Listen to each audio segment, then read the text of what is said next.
You have entered the realm of dead air. For the next 2 hours, you will be transported into the world of the strange and the supernatural.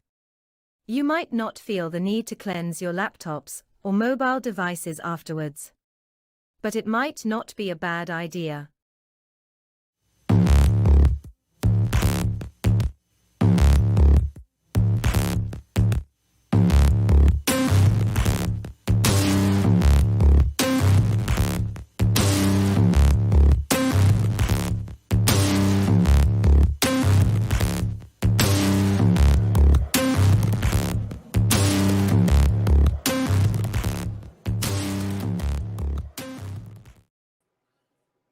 And I just got my notification that we are on air. That's because I've subscribed. Good evening, everybody, and welcome to Dead Air Live and the Dead Air Full Spectrum channel.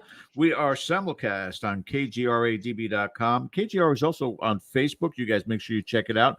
Don't forget to hit that subscribe button. Also, the thumbs up for our content and a reminder bell for all the wonderful shows that we have here on Dead Air Full Spectrum. Good evening. My name is George Lopez. With me, as always, ringing that bell, Tinkerbell Ken DeCosta in Rhode Island. And Ken, we got an exciting show tonight. We really do. We've been looking forward to this now for a few weeks. We have a guest who's joining us again. Always insightful, and love to get into some different avenues, the paranormal and beyond. But first of all, a happy Mother's Day to everyone out there listening, to mothers, grandmothers, would-be mothers, soon-to-be mothers, all of you. This is your day, and thank you for taking a little bit of time to spend it with us. And yes, we got you some flowers this year. There we go. Yeah, at no expense. So absolutely not. I honestly wanted to do this before the show, but we got wrapped up in conversations with Bill Forte, the producer, his mom, Bishop. Can you hear the AC running, Ken, or is it quiet enough? Because here in Florida, I can't hear a darn thing. Okay, that's a good thing then. But thank you guys all for joining us there in the chat. Remember, if you have any questions for our guest tonight, post them in there. We'll save it for later on in the show. And let's move forward at this point in time. Ken, if you'd like to do the introductions. Absolutely. Without further delay. Bishop James Long was born in Louisville, Kentucky, and was raised Roman Catholic. He attended a Roman Catholic grade school and knew by the age of 5 that he wanted to become a priest. He is currently a bishop of the United States Old Catholic Church and has devoted his entire life to the study of demonology and serving others without charge. Over 20 years ago, he went public with his deliverance ministry and was the first Catholic exorcist to publicly help the paranormal community. He serves as an exorcist for the church and has performed 30, as of last count, documented exorcisms on individuals who were validly possessed and has blessed countless homes and locations. One of the truly positive and good people associated with the paranormal field. Please welcome back to the show, Bishop James Long. Well, hey, good evening, sir. Well, hello to you. It's always a pleasure having you join us. And just before we went on there, you talked about it's been a long time, but God, we're now looking at, Bishop, 15 years of dead air, starting with the old days of Blog Talk Radio, if you remember. And it's always been one of the best moments having you come on. Your energy, your knowledge, your caring, your experience, and tell our audience at this point in time how you have continued to grow. It's been 15 years, and yes, you've had the television appearances and such, but you are somewhat of a ever-expanding force within this field. So how much more growth is it the social media? Is it, with the exception of the only thing that's not growing is you? You have lost a tremendous amount of weight. You look fantastic. You look great. You speak on your health, and I'd like you to speak on your health with regards to that also. Sure. Bring us up to date since last time we talked to you. Oh my goodness gracious! It's things are continue. Seminarians and teaching seminarians and continuing to teach Bible study that we do, and night prayer that we have Monday through Friday. So the ministry keeps me as busy as I want to be. And it would be nice to be able to kind of push away for a little bit, just to kind of take a break or two. But honestly, if I took a break or two, I'd be thinking about what I probably need to do for ministry. So that's just because this is a passion of mine. And I truly am passionate about the topic. I love the paranormal. I love the paranormal community. And yeah, there's drama, but there's going to be drama everywhere. And one thing that I have started to do is teaching other clergy about the paranormal, because there is such a misconception about the paranormal community. And a lot of clergy is like, I don't want to deal with those people, those wackos. And I'm like, you have it all wrong. You have it all wrong. So that's one thing that I'm doing very heavily is teaching clergy. Hey, look, you need to learn. Paranormal investigators, they are the backbone of my ministry. And when I say that, people don't get it. They don't get it because they don't work demonic cases. But if they did, they would realize the paranormal investigators. I thank God for the paranormal investigators that I work with. Wow. And there's no conflict there to the beliefs of the Catholic Church? Well, I mean, there's conflict, certainly. But see, here's the deal. Look, okay. I have, in 3 days, I showed this the other day. So I have, 8,357 emails just in my ministry email alone. I have over 14,000 messages on TikTok. We're now at 730,000 followers on TikTok. And I have 900 messages on Messenger. So people are asking me to help them, and I don't charge, but I also haven't won the lottery. So I can't just hop on my private plane and head on over to Florida or California or New York or Texas or wherever someone's asked. So what I do is when someone contacts me and say, look, there's some issues going on my home, I have to depend on paranormal investigators, people who are seasoned, who don't think everything is a demon, who are not going to scare the homeowners, who are not going to take advantage of them, people who are doing this legitimately, who are professionals, and who are not trying to take advantage of people by putting it on social media and all that stuff. So I rely on those folks because they're in the area. So they can go to these people's homes, they can investigate, they can get all the evidence, they can gather. It takes a lot of work to put all that together, to go through all the EVPs, go through all the evidence, and they do that for me, and they present it to me and say, this is what we have. That helps me tremendously because people always say to me they're so sick and tired of the red tape for getting clergy involved. Well, this is how we get rid of some of the red tape so the clergy can get involved. Beautiful. Because if I have to investigate the cases on top of doing the deliverance, we'll never get to them. Right. So the investigators are vital because they go out, they gather the information, they spend hours and hours reviewing all the data. They present it to me, then that's when I make the decision on what we need to do next. So paranormal investigators should be applauded. These are the people who answer the phone calls at 2 or 3, 4 o'clock in the morning. These are the people who buy all the equipment. These are the people who don't charge. These are the people who go to people's homes 8, 9, 10 hours away from their homes, don't charge one penny. They're there to help them. They're there to try to debunk what's going on. They should be applauded, not looked down upon by anybody. And for that, Amen. Mr. DeCosta, let me give you some time with especially this particular topic that you can absolutely relate to. But I want to give you that time with Bishop here for a little bit before I, keep going. I'll have a discussion with him for 2 hours straight, but I'll let you take this over. So go ahead. That's okay. Thank you, George. Our guest, Bishop James Long, tonight. And Bishop, it's again pleasure to have you back on the show and chat with you a little bit. Yeah, great. I wanted to kind of flesh that out a little bit. Okay. In terms of getting involved with the paranormal community, can you point to a seminal moment? Because we know of your faith and we know of your direction that you took in terms of, addressing some of the issues that people have. But was there a moment where you said, these are the people that I think would be a good support system or somebody I can work with? Was there a point in time where you just said, yeah, I'm going to go in league with these folks here? Well, first of all, I've always loved the paranormal. So I've always been interested in the paranormal. I've always had an interest in it. I think it's fascinating. It's the unknown. But I separate demonology from paranormal. They're not the same. I don't consider demonology paranormal. Demonology is theological. And so I don't consider that paranormal. I consider ghosts, spirits, werewolves, vampires, Bigfoot, things of this nature, which are the cool, those are the cool topics to discuss. And I consider that paranormal. But for me, it was very early on in the ministry, because I was slammed. I never anticipated. I truly did not. I guess I was gullible. I don't know.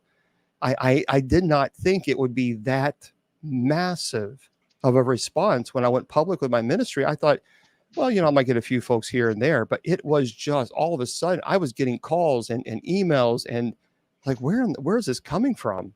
And then after I did the ghost adventures, the Bobby Mackeys, that I just couldn't keep up. I could not keep up. So that's why many years ago, 20 years ago, I started over 20, the Paranormal Clergy, because the purpose of that was to build a network of paranormal groups that are seasoned to help the clergy deal with activity. And ultimately, my goal was to step away from the paranormal clergy and give it completely to a laity. Just give it, put the work together, try to organize it as much as I can, and then say, okay, now you run with it and you organize it. And that's what I did. So I gave it to Rich Valdez. And so he now owns the Paranormal Clergy. But that was the point, is to build a network so that I can go to, whether it be the Paranormal Clergy, or if I know a team, it's fundamental. It's vital. There's no way that I could do it by myself. I just can't. Yeah. And that's the hardest part. It really, I think for me, what hit me hard, the hardest part of this ministry is not dealing with demons. The hardest part of dealing with this ministry and being in this ministry is being on the phone with somebody and they're legitimately terrified and they're crying and they feel vulnerable and I can't get to them. Right. That's the hardest part in this ministry for me. And that's why I had to network. It's all about, I'm not in the, see, that's the thing. I'm not in the paranormal to compete. I'm not competing against anyone except for myself. I want to be a better version of me tomorrow than I am today. So I'm not competing against anybody. I network. It's very important to network with folks. And that's what I do. That's how I've always operated. Focus on you, focus on your ministry, focus on learning more about demonology, continue to learn, continue to network, and things will work out, because I'm not doing this as a competition. Right. I think, spreading the word, spreading the gospel is an integral part of what you do. Television is a very powerful medium. And I think if used properly, it is definitely a platform to spread that word and spread awareness and let people know that there is help, that a lot of people go through these type of things or believe they do, and they're not alone. That is such an incredibly important part of all of this in every facet of life, where someone, is up against it, where they just need to know they're not alone. Mm-hmm. And especially in this day and time, that there really are people out there that care about them and want to help in some form. So I can see where a network certainly helps that. If you are choosing the right people and you're vetting the right people to immediately address these type of things, it can have a very positive impact on people's lives. Yeah, and you have, because otherwise, if you're not going to expedite it, then it's gonna be so slow. So if somebody's in California or Texas and I don't have a network, I don't have anybody there that I can rely on, then what happens ultimately is I have to tell the family, I can't get there, and eventually I get tired of saying I can't get there. So that's the problem. I got tired of it. It's to a point. My mom was a very tough chick. God rest her soul, but she was a very, very tough woman. She was she was a loving woman, but she didn't play around. My mother worked as a CNA all the way into cardiology. She put herself through school. She worked hard, and she was not the type of person that liked excuses at all.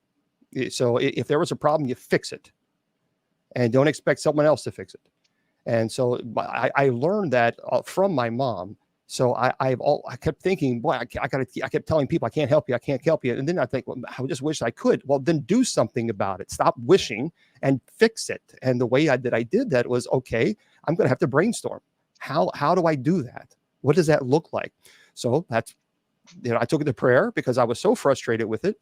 And it's like, James, network, reach out to teams, find out who they are, find out how long they've been in the field, and then kind of build a database. And that's how I started the paranormal clergy. Yeah, I want to talk a little bit about that. As far as your upbringing and your mother, how much did that inform you about advising people to, in a lot of cases, take accountability for their own situation? Because we know we can blame it on ghosts and demons. Yep. And the new house we moved into and the new job, anything that changes in one's life. If they suddenly encounter some, a bump in the road, people immediately want to blame whatever's new. So it's interesting that you talk about your mother in that regard, because do you carry those lessons into you now with empowering people to take charge of their situation as much as they can possibly manage to do? Yeah, especially the seminarians, who are studying for the church. If you're not fully committed, then go play church somewhere else. So this is not something to play around with. You are answering a call from the Creator of all things. That's not something to play around with. It's not something to joke around with. It's not. So when it comes to seminarians, I require certain, they have to follow through on things. They have to, otherwise they're gone. So there's I don't tolerate that, because I don't do it myself. And so I'm not going to align myself with, and I'm certainly never going to lay hands on anybody who I think is doing it because they want to become famous in the paranormal or they want to do shortcuts. That won't happen. Thankfully, the seminarians we have are just they're fantastic seminarians, very devoted, deeply, deeply love with ministry. And they have a heart of clergy. And so that's not something you can teach. You can teach someone theology all day long, but ultimately, if they don't have the heart, if they're not in it, spiritually, mentally, physically, if they're not fully committed, that's not something you can teach somebody. And so with our seminarians, they have to go through a seminary program, and it's been tough, but it's going to continue to get harder, because I want them to know that by the time they get out, they're going to know the theology. They're not going to teach this nonsense that some people are teaching. Because people are going all over social media and teaching theology. I'm thinking, my God, where did you get your theology degree? In a Cracker Jack box? You're teaching. Someone said you don't have to believe in Christ to be a Christian, and that was a pastor. Well, that's pretty interesting. That's like saying that's pretty interesting and ignorant. But things like that, I just don't tolerate. But yeah, with people, certainly. I mean, especially with people playing with Ouija boards and doing stupid stuff that they shouldn't do. And people don't like when I talk so bluntly, but I'm not going to sugarcoat it. Leave those things alone. There's nothing good that comes from them. I don't understand why people play with that stuff. It makes no sense to me, because you don't know who you're speaking to. So then when all hell breaks loose in your house and you're wondering why, I'm thinking, well, look at the board. And then people say to me all the time, they say, well, I played it for 20 years and nothing has ever happened. And then I say, yet, what happens 5 years from now? Just because it hasn't happened in 20 years doesn't mean that when you're at your lowest of your life, that your life is going to completely come to a stop, because it will. You keep playing with these things. It happens so often. It drives me nuts. And now there is a Holy Spirit board. Believe it or not, it's called the Holy. Look, it is blasphemy. It's the Holy Spirit board. It is the most stupid, idiotic, satanic, disgusting, disturbing. It's not a game. Invitation, practice that possibly. So basically, it's. You call upon the Holy Spirit, and instead of the planchette, you have the cross. It's a big cross, and you put your hands on it, and it's a Ouija board. It's a Ouija board using Christ to market so you can make some bucks, and you're trying to now say you're talking to the Holy Spirit. It's not the Holy Spirit you're talking to. My goodness, I wasn't aware of that. Yeah. Yeah, we're going to get into a little bit of that in terms of not Ouija boards per se, but that whole sort of approach to it. There There it you is. go. That's it. The Holy Spirit board. Somebody is making bank on that. Yeah. Would probably be remiss if at the top of the show we just didn't at least give the Cliff's Notes version of this. And basically that is covering the steps that are taken to engage you into a case. Because I think a lot of people maybe have a misnomer. You pick up the phone, you slide down the bat pole, you're there, and you touched a little bit upon it, that there is a process Mhm. to go to make sure that this is the course of action that you're going to take. So if you just indulge us a little bit and just briefly cover what those steps are, that it's like, I need to visit this particular house because I'm convinced that my services, your services, are needed in that regard. Mm-hmm. Well, I had the opportunity to interview Father Gary Thomas, and Father Gary Thomas is based on the movie The Rite. Brilliant theologian, very, very smart man. It was a really great conversation. And one thing that he said that I thought is so simple but yet profound is when people say to him, "Well, I need an exorcism," and he tells them, "I don't perform them on command." And because I had to learn that. I had to learn that lesson because as a clergy, I want to help. You know what I mean? If someone's in trouble, I got to help. I got to help. It's an old Benedictine monk. When I studied with the Benedictines in the Roman Catholic Church, he called it a Messiah complex. And I didn't like it. I was like, that's rude. That's kind of nasty. I just want to help people. And he said, no. But he was a very wise monk. And I understand that because sometimes when you have a heart of clergy and you see someone in pain, you feel it's your responsibility to help them. And you do anything that you can, even to put yourself in financial suicide, which I have in the past. I was in severe debt, helping people, going from place to here, there, because I don't charge, and going to this place and then putting it on my credit cards, and my credit cards. And I thought, my God, I got to stop this. This is getting out of control. And because no sooner than I took care of one case, then there was 15 more cases afterwards. It's like, I can't keep up. So I have had to learn that valuable lesson that I will not perform an exorcism on command, nor should I, because it's irresponsible. It's good to have the heart of clergy to want to help. That's great. That's good. We should all want to help one another because we're all fellow travelers to the grave. And we all need to help one another. We are a brother's keeper. But at the same time, there is structure in place for a reason. And that is obviously to validate the claims and to verify if the person is dealing with psychological evaluations or psychological issues. So I will talk about that as much detail as you want to go into if you want to, after the break or whatever, but Sure. It's in depth because I've had to learn that lesson, and I had to be okay with it because I had that burden that I wasn't helping people and saying, I can't do it. But when you become disciplined, because this ministry requires discipline, and it also requires the discipline on you pulling back and not becoming so emotionally involved, not becoming a stoic, but you have to be able to control those emotions, because if you don't, then this could fall under what's called ordinary demonic activity. The demonic could actually begin preying on those emotions and amplifying those emotions. And because remember, the demonic, if someone is possessed and they reach out to you for help, the demonic is not only going to attack the possessed, demonic is going to attack you, the clergy, as well. Mm-hmm. And you have to be able to take a step back, how we say, take the emotional inventory kind of a moment and say, okay, let's look at this logically.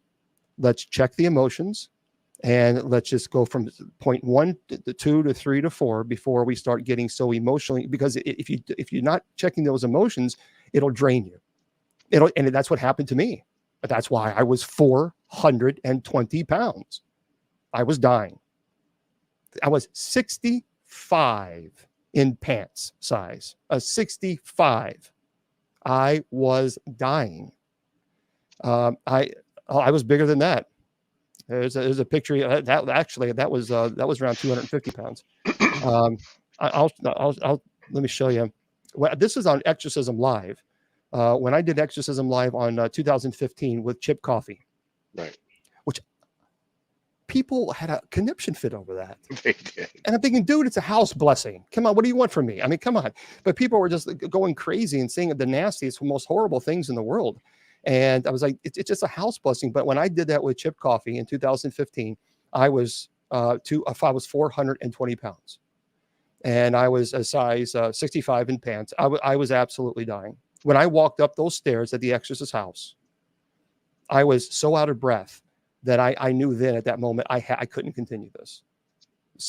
Either I had to retire and give up on my health, or I would have to, like my mom, I could hear her voice, James, get your butt up and do something about it. And I'm going through, here it is. So this was back in 2015. Okay, let's take a look. There you go. Wow. That was 420 pounds. That is different. You can see my eyes. I mean, I was dying. An entirely different person. And so much of it comes down to discipline, just self-discipline. But the demonic was using my weaknesses. The demonic was, because if I was happy, I went to chocolate. If I was sad, I went to sweets. If I was bored, I went to sweets. If I was lonely, I went to sweets. I have taken a voluntary vow of celibacy. I'm not required to be celibate, but I have taken that vow only because, for me, I've seen some pretty heavy stuff, and I don't want to bring a family into this. I just don't. So for me, I've chosen to take a vow of celibacy, and with celibacy, there's loneliness and companionship, and so if you had lonely or depressed, then I went to chocolate, I went to sweets, and the demonic, and I kept telling people, I'm sorry, I can't get to you, I can't get to you, I can't get to you, and that was tearing me apart emotionally.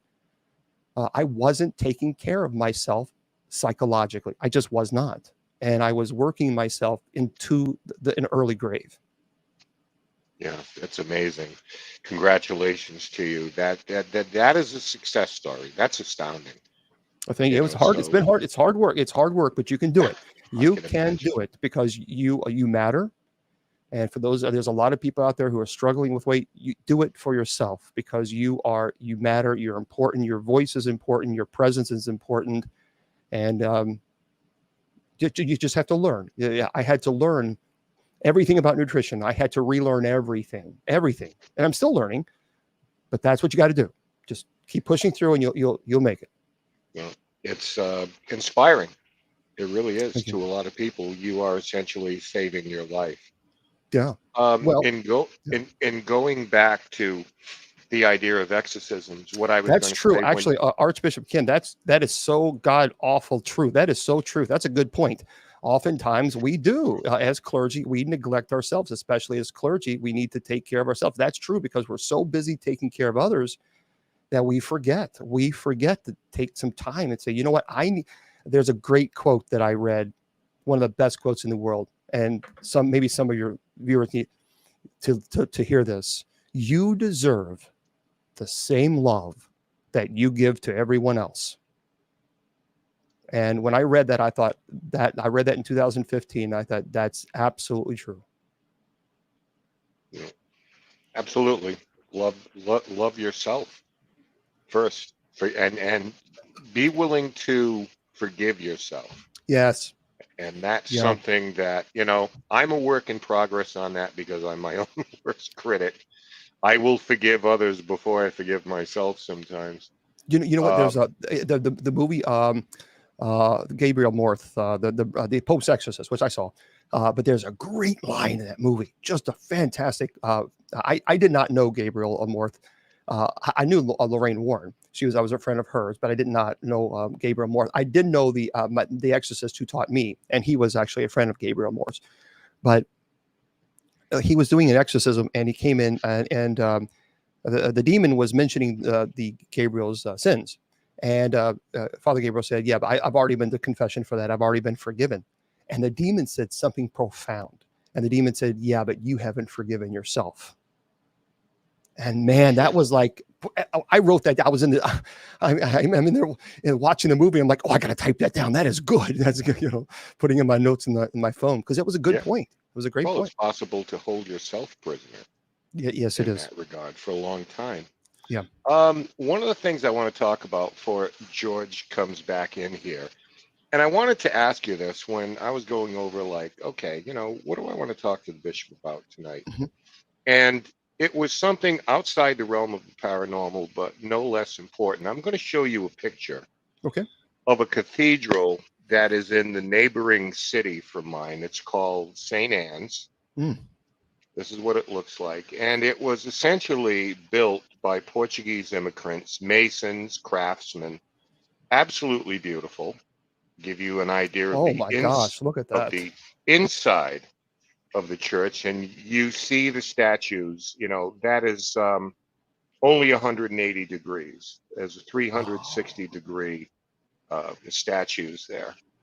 And the church is early 1900s. And what happened in 2018, the diocese in Massachusetts shut the church down for two reasons. Well, one plays off the other. First of all, a lot of the older people, generationally, who attended the church and funded the church and ran the fundraisers and donated their time, they passed on, leaving it to younger generations. But the church, the cathedral that you just saw, fell into such disrepair. Plaster was falling off the ceilings. And they said they were going to close it in 2018. That church, close it down. It's been around for over 100 years. Wow. And served the community. I mean, it was the church. And you can see by its design, it was the church. So they decided to close it down. Fortunately, I mean, they're holding services in the basement now. Okay, just for people's safety. In 2019, there is a last-ditch effort underway to try to get it repaired, bring it out of disrepair, and make it vibrant again. But my question to you is, as you travel the country, as you're aware of these things, this is not a unique story. Yeah. There are a lot of churches that are closing down now their parking lots. Or, it seems as though the baton has been dropped as generations go on. And I would like to ask you, what do you think is contributing to this type of thing where people are stepping away from the church? Is it our society? Is it the lives we lead? Is it, I don't know, just a disinterest in dogma or ritual? Or why is a place like this, Bishop, that again has served this community for well over 100 years, absolutely stunning, to the point where it's on life support right now, and they're fighting for its very life? Yeah. Now, of course, was that Roman Catholic? Yes, sir. Yeah, and of course, the Roman Catholic Church, as you know, they took a big punch with so much of the abuse scandal. That really hurt the church severely. They had a lot of people leave because of that, and certainly, even the Vatican said that Satan has infiltrated into the Vatican itself. I mean, so we know that the devil's always working against the church, whatever church, whether it be Lutherans or Methodists or Anglicans or Roman Catholics, old Catholics. I just heard that a lot of these buildings are quite expensive. We used to use the Lutheran church in Louisville, Kentucky for our mass. I just love that church. It was such a beautiful place. It was a big church. The problem was it was so expensive to heat. And of course, for the air conditioning, it was $3,000 a month just to heat it every single month during the winter. and it was about $2,500 a month to for the air conditioning. So it was just so costly, and the upkeep on these big churches, it's just too much. It's so expensive. I think people are tired and frustrated with the prosperity gospel. First of all, prosperity gospel is terrible. It is heretical. It's heresy, and I think people are sick and tired of the prosperity gospel. For those of you who don't know the prosperity gospel, here it is. You have preachers up there on the pulpit saying that God is going to bless you based on how much money you give and tithe. So your blessings is contingent upon the amount of money, not just putting money in, but the amount of money. They call it seed money, but the amount of money that you put into the collection plate. So therefore, what's the logic is, if you don't place enough seed money, that you're not going to be as blessed as someone who puts $1,000 in it. People are sick and tired of going to church, and then immediately the pastors are preaching tithe, give money, give it. I agree. I went to one church one time I visited, and I walked out. I was just appalled because the preacher, this was not a Catholic church. This was fine, but he was preaching, and he said, I know some of you are not giving enough money in the collection plate, so you need to go right now, and you need to go in the back of the front of the church, technically, because they had an ATM. They had an ATM in the lobby.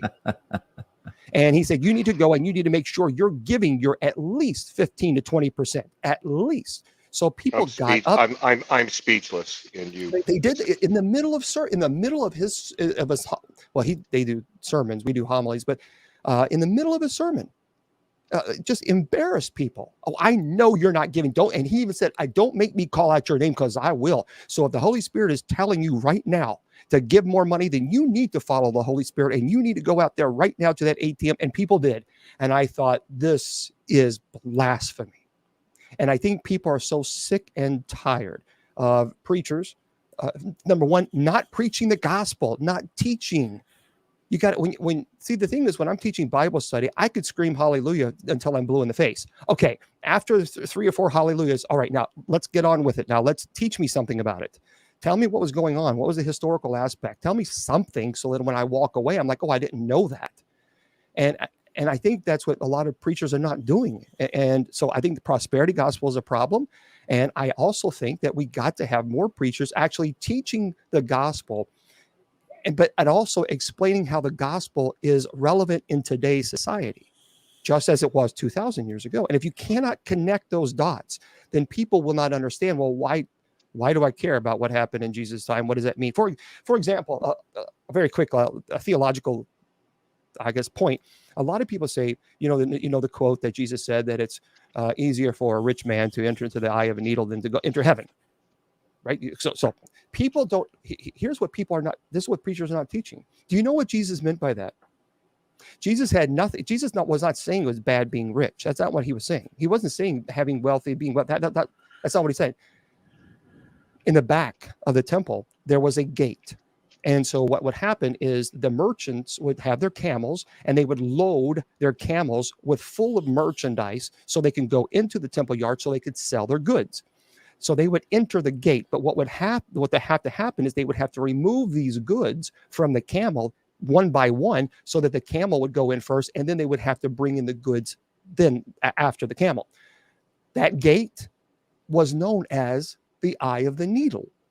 So that's why Jesus said that to them, so they understood what he was saying. He was basically telling them, you have to remove your attachments to materialism before you're able to enter into the temple. You have to be able to you cannot be so obsessed with your attachments.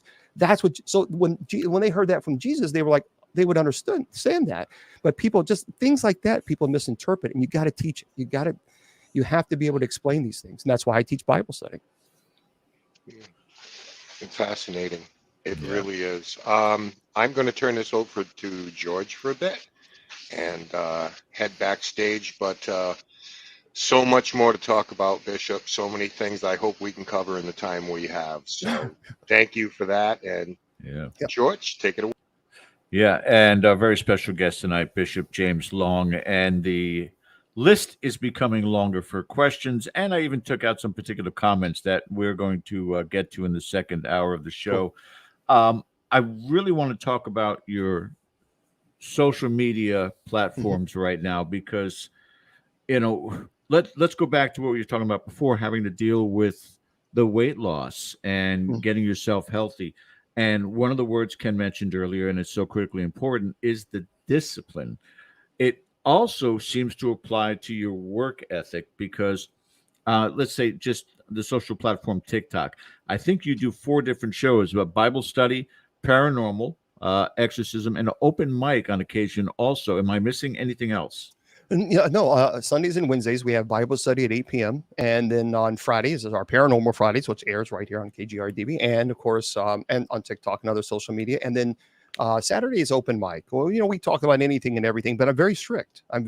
Sundays and Wednesdays, we don't talk paranormal. It's strictly, we're focusing on scripture. Right now, I'm finishing up on Revelation. I've been teaching Revelation since January the 8th. So I take it verse by verse and explain everything, what the symbols mean. And then after Revelation, we're going to go into actually every book in the Bible. Who wrote it? Why did they write? What was going on during the time? What was the point? So I take every book and explain it thoroughly so that people can get a better understanding of that. And then after that, then we'll be talking about the gospel, or the gospels that are not included in scripture, like the gospel of Thomas, the gospel of Mary Magdalene, the gospel of Judas, and why were they not included?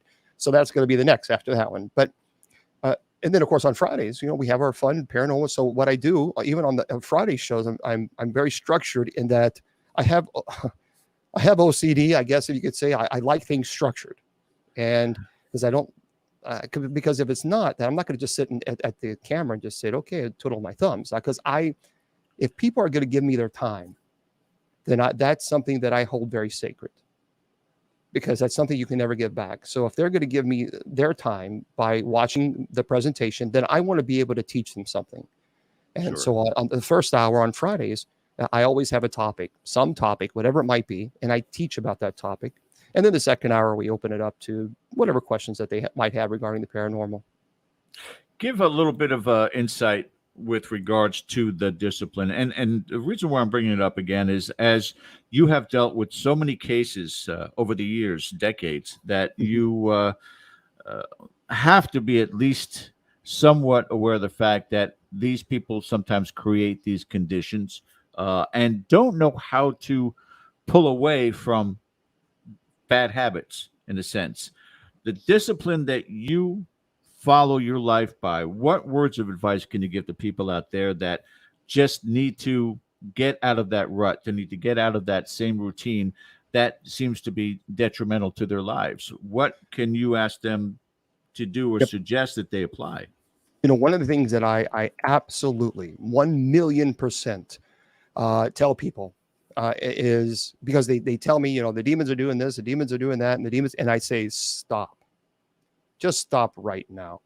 I said, do you realize that you have put yourself in a mindset where you are victimizing yourself? There you go. And if you're going to be a victim, then demons will make you a victim. And my mantra every single day when I wake up, now, I will not be your victim. Not going to happen. Not today, Satan. Not going to happen. It's just not. I don't care. I don't care what happens in my life. I don't care if I was married. I don't care if I got a divorce or if I lost my job or if my dog ran away. I will not think demons. I will not think demons. I won't do it. It won't enter my mind. I won't give them that ability to enter and creep into my mind and live rent free in my mind. So I just don't allow it. So I cut it off immediately. What people do sometimes is they've gotten into this victim mentality where they think, I don't understand. We talked about this before, where demons are here and God is here. Yeah. And I think, whoa, wait. There's something's messed up here. It is, because it's a victim mentality. And I understand people are frustrated and they do feel that way. But there are times that it has nothing to do with demons. I've said this before on some of my shows before. A man came to me and said, demons are killing me. They're hurting me, and my wife left me, and I lost my job, and my dog, he's gone. And the demons. And I said, no, sir. This has nothing to do with demons. Your wife left you because you cheated on her. You got fired from your job because you told me you kept calling in sick, and your dog ran away. So it has nothing to do with demons. Stop giving demons so much power over you. Take the power back. And because if you don't, the demons will take it. Yeah. There's a term, post hoc ergo propter hoc, which is in Latin, it's false cause. And ultimately, if you're looking at everything that might have caused this, and you're giving that the credit, well, that's a problem, and you're going to victimize yourself. So I tell people, take your rights back, take your mental awareness and your calmness back, take your life back, because you cannot victimize yourself. You and I have had, over the last decade or so, quite an extensive amount of conversations about the oppression that I've been dealing with. And I don't dwell upon it. I don't start throwing blame out there. These attacks come, and I try to deal with it in the best way that I possibly can. You've been a great proponent for staying positive and not letting these things affect me. And I live by those words. I don't let that on my day-to-day, what's going to come next kind of a scenario. These things just come randomly in these night terror forms. I want your opinion, though, on why and how it is. Mind you, I was raised Catholic. I'm not a regular churchgoer, but I believe. I'm not maybe the man of religion, but a man of faith, if that makes sense. But almost every time these attacks happen and these horrible visions are brought to me, I wake up saying the Lord's Prayer. Mm-hmm. Would you even categorize that as potential genetic DNA? Is it something that is already that it's coming out, that's from a subconscious standpoint? I know this is going to protect me, and I'll wake up from this while I'm saying the Lord's Prayer. And sometimes I'm actually speaking it physically, not just in my sleep. So why does that an automatic reaction to that for somebody who is not so much of a churchgoer, but it's still ingrained in me? Because you say the prayer, the Lord's Prayer? Yes. Whenever these attacks are happening, I'm saying it the minute that I know that presence is there. And we've talked about that before also, that, when you have that fight or flight feeling, that it's there. I'll have these dreams. And one of the things that's prompted me to do constantly is open that door, or ask this entity, if you're really here, open this door. If you're really here, move this thing. And then all of a sudden, this dark, heavy, like, aha, you opened the door, all right.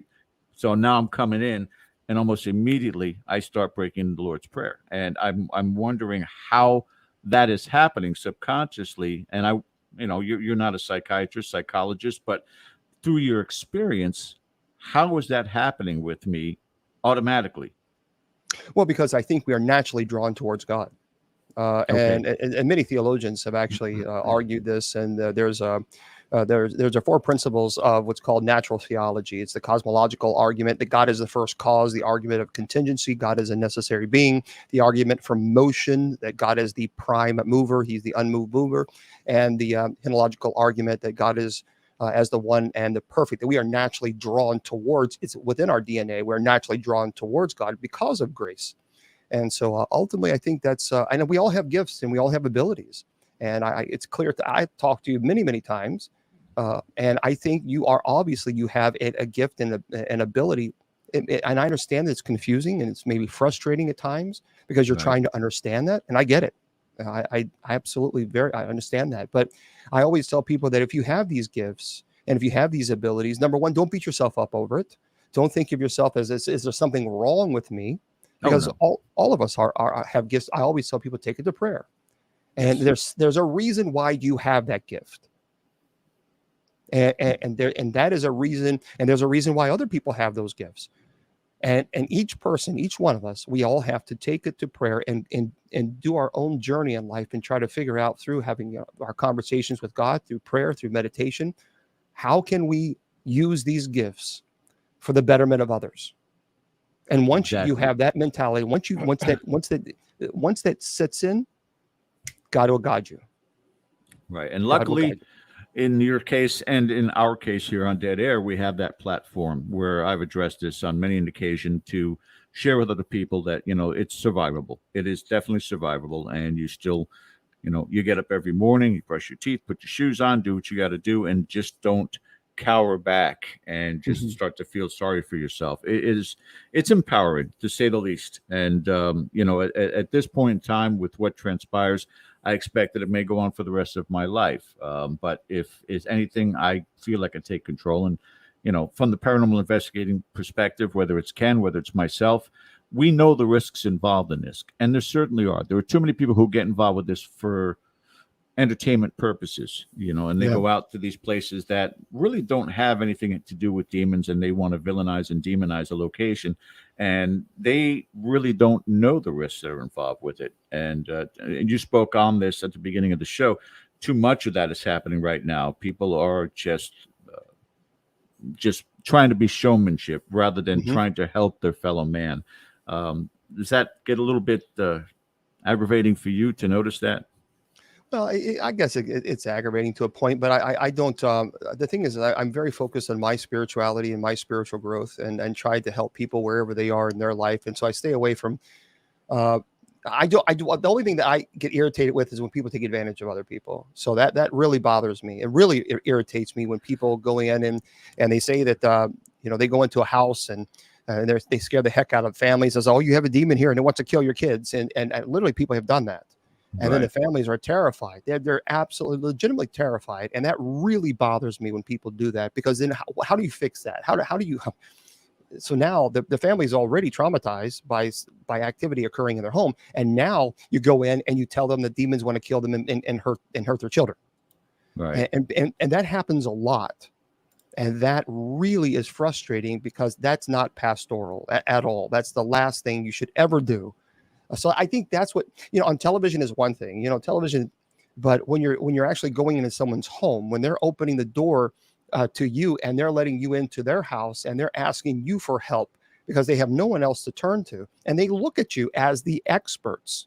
Now, whether or not there's experts in the field or not, that's irrelevant. They look at you as experts. And when you come in and you immediately say there's demons in your home and it wants to hurt your children, I mean, now you really put them that is psychological trauma. I don't like that. I wish people would stop doing that. I appreciate and also enjoy on your TikTok platform when you are reacting to paranormal videos. I respect the fact that when you call them out, but you also show a more humorous side of Bishop James Long, also when you're reacting to animals playing and things of that sort. So you're well-rounded regards to that's concerned, but is anything about those videos from the paranormal perspective that you see, and you're right on the money every time? You're like, no, that's fake, and here's the reason why, and you're breaking it down for us. Does that hurt this field at all, or is it just look at that as entertainment, because there are those who buy into everything they see?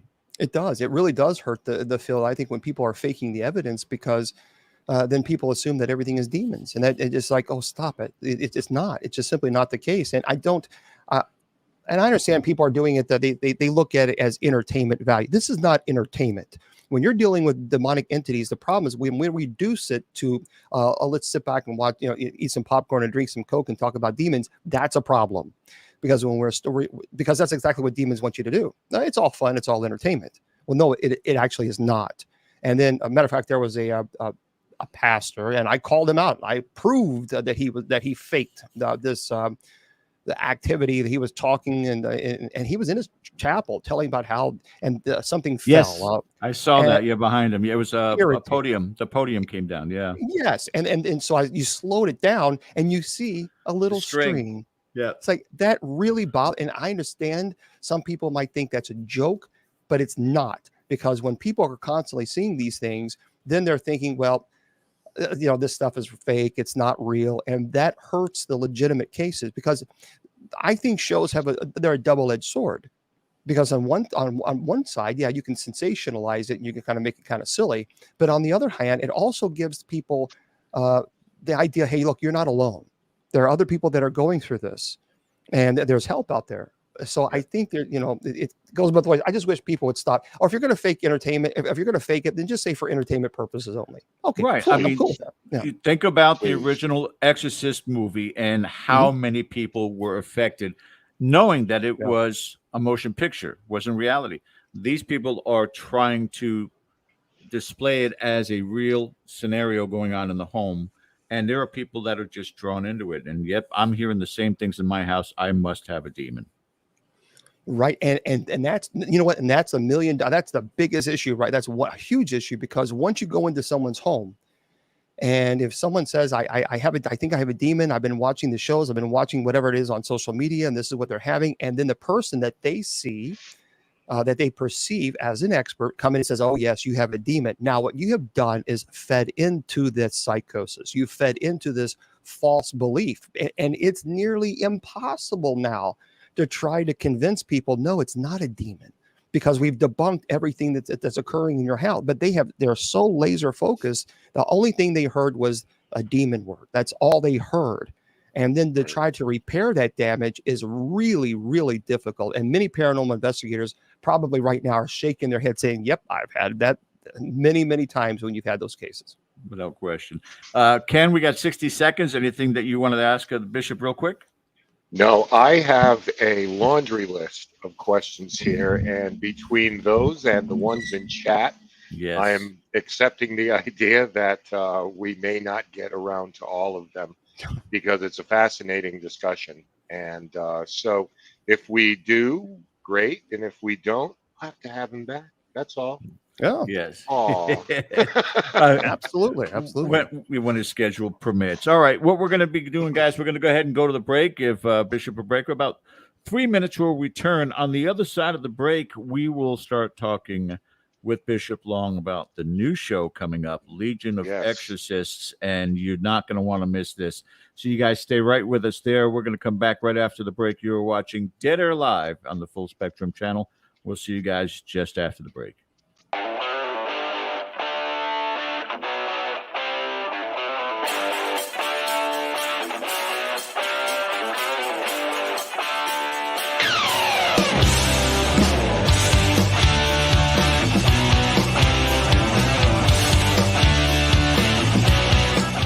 Hey members, the new KGRA DB app is now available on iOS and Android devices.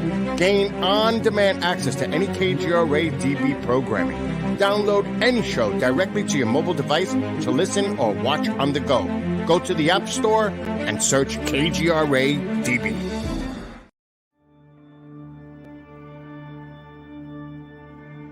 As UFO reports come in from around the world, the Mutual UFO Network, MUFON, is there. We continue to explore new cases and build our massive database. We share our information with the world in a number of ways. If you would like to be part of our investigative team, you are always welcome. What could be more exciting than exploring the UFO question firsthand? Join MUFON, find your friends.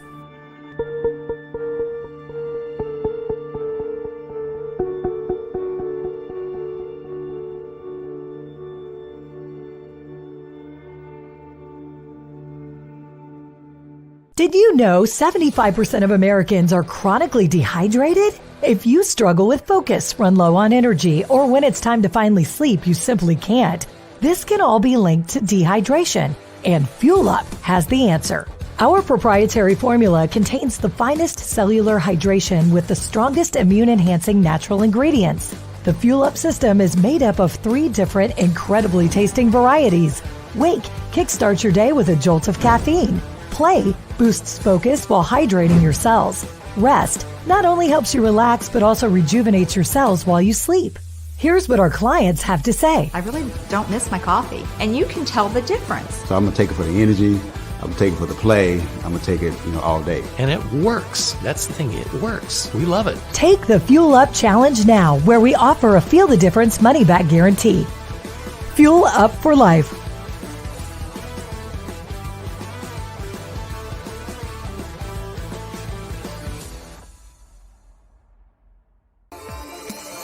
You're listening to the KGRA Digital Broadcasting Network. We provide unparalleled coverage of trending news in the world of ufology, cryptozoology, and paranormal phenomenon. Whether you're watching our video live stream or listening to one of our audio programs, you are getting the best from world-renowned researchers and hosts, guiding you through topics the mainstream won't touch. Miss one of your favorite programs? No problem. Head over to the members area at kgradb.com for access to our massive library of award-winning content. Make contact, stay connected, only at kgradb.com.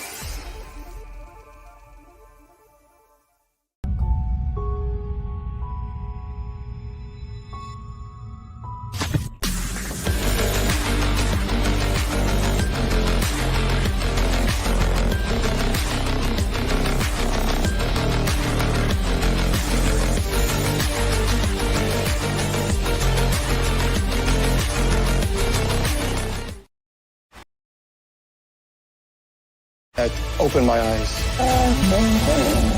This 17-year-old girl was so distraught that she would do anything to talk to her dad one more time. Disturbing things started happening. You could feel the presence. It was just terrifying. We ended up having our very first demonic experience. It frightened me. It frightened me to the core. Demons wait patiently for the ultimate checkmate. The rise of the Antichrist. Which will lead to the final battle between good and evil. Until then, the spiritual warfare will continue. These are the true stories of the Legion of Exorcists.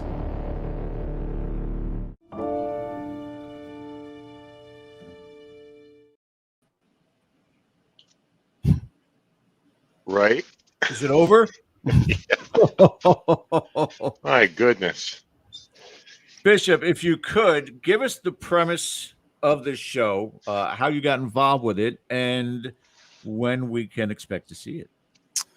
Yeah, well, it was interesting because I got a phone call from some folks in LA, and they had found me on TikTok, and they wanted to know if I would be willing to do this. And I thought, tell me a little bit about it. And so basically, the premise is that exorcists, ministered, deliverers, and people who are ministry delivering. And so we gathered together, and the chapel was beautiful where we went to. It was in California, and we sat around the table, and we discussed our cases in detail, some of our cases. And what the Travel Channel has done now is recreated those cases, obviously, through what you saw. And so some of the cases they're pretty intense. They're very, very intense. And that's why it's so unique, because this has never been done before. After a while, it's like, okay, yes. Did you hear that? Did you hear that? It's like, yes, we heard it. We heard it. It's like, okay, how many times can you say the same? Did you hear that? Yes, we heard it. That gets a little stale. So, but this was so unique because it's never been done, where you have clergy from many different denominations to talk about their experiences. And so I really liked it. The cast is fantastic. These are real clergy. They're not actors. The director was fantastic. The whole entire, seriously, these guys were just, they were wonderful. They didn't tell us, okay, now I want you to change this or change that or do this. Nope. Of course they had to explain how, it works when you tell the story, and it's okay, say it again, and but that's direction. But they gave us that freedom to be able to tell us for us to tell our stories. Remarkably, that's probably the first time, right, Ken, that we've ever had somebody on who actually talked about the process being done right. Oh, we hear the horror stories of manipulation, just react to this, it's wrong. Welcome back to the show, guys. We're in the second hour of Dead Air Live on Dead Air Full Spectrum. Again, don't forget to hit that subscribe button. It's critically important for us. If any of you have YouTube channels, you know how important that is. So click on that subscribe. And our very special guest, Bishop James Long, joining us. When does Legion of Exorcists debut? June 1st. It'll be on the Travel Channel, and I believe on HBO Max. I don't know if it's Discovery. I'm not, but I know it's on Travel Channel. And June 1st at 10 p.m. Eastern Standard Time. Fantastic. All right. Now, Ken, I'll give it to you, sir, because you said you had a litany of questions besides the barrage of questions from the chat tonight and some wonderful comments. Well, if you want me to, I can show you something because I've talked about this before. Yes. All these, they just said don't go into great detail. But I will say this. Ooh, sneak preview. Got it here first, folks. Exclusive right here. Exactly. This is one of the items that you're going to see on the show. And this is what I can say about this. I'm not going to talk about what happened on the case, but when I was in Louisville, Mid-South, doing a paranormal conference, this little thing, I'll just say it's associated with fire. And I have it in a box. It's a blessed box. And when I was at Louisville Mid-South Paranormal Conference, I was talking and I took it out of the case because people are asking me to take it out of the case. And normally I would never do that, but I did because people had a whole room of people there. And I said, okay, fine. So I took it out of the case because people wanted to hold it. And I said, okay, here it is. And no one wanted to touch it. Everyone said, nope. We don't want to touch it. So I was putting it I was putting it back into the case, but someone asked me a question and I got distracted. And I put it next to my laptop, a laptop that I had been saving for a long time because I needed to update my laptop. And as soon as I put it right by my laptop, I turned around to address the question, and a firefighter in the front row, Bishop Long, turn around, your computer's on fire. Turned around, and my computer was on fire. No. Now, this was seen by a whole room of people at Louisville Mid-South in Louisville, Kentucky. So that's all I can say about, but that's not what they recreate. But you're going to see. So I keep this in a container.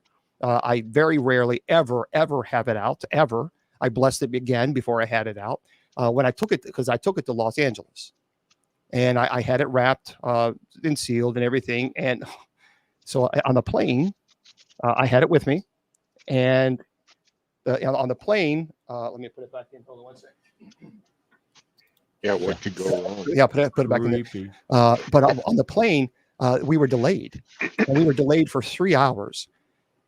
The captain came on and said, I'm sorry, folks, but a light keeps burning out in the cockpit. And he said, I've been a captain for like 40 years, and this light never burns out. It burnt out 3 times.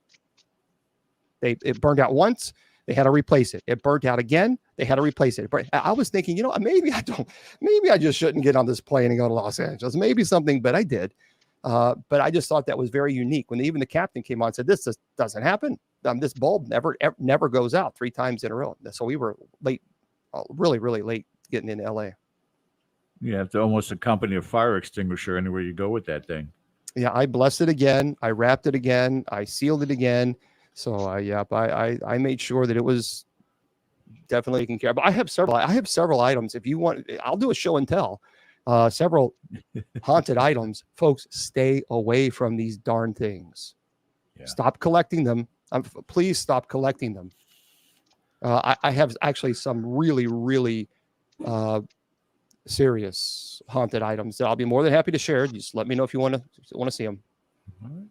Well, Ken, you wanted to jump on this with some questions, and maybe we can put that in also before we let Bishop go. But go ahead and take over, sir. Sure. I don't know how I follow that, but I'm going to give it a try. Let's go to a few questions in chat, Bishop, before I, maybe intersperse some of my own in there. Friend Pepper Jackie, her question is, has your health been affected by working with the paranormal and exorcism experiences? If so, what part of your health has been affected? And she cites an example of the heart.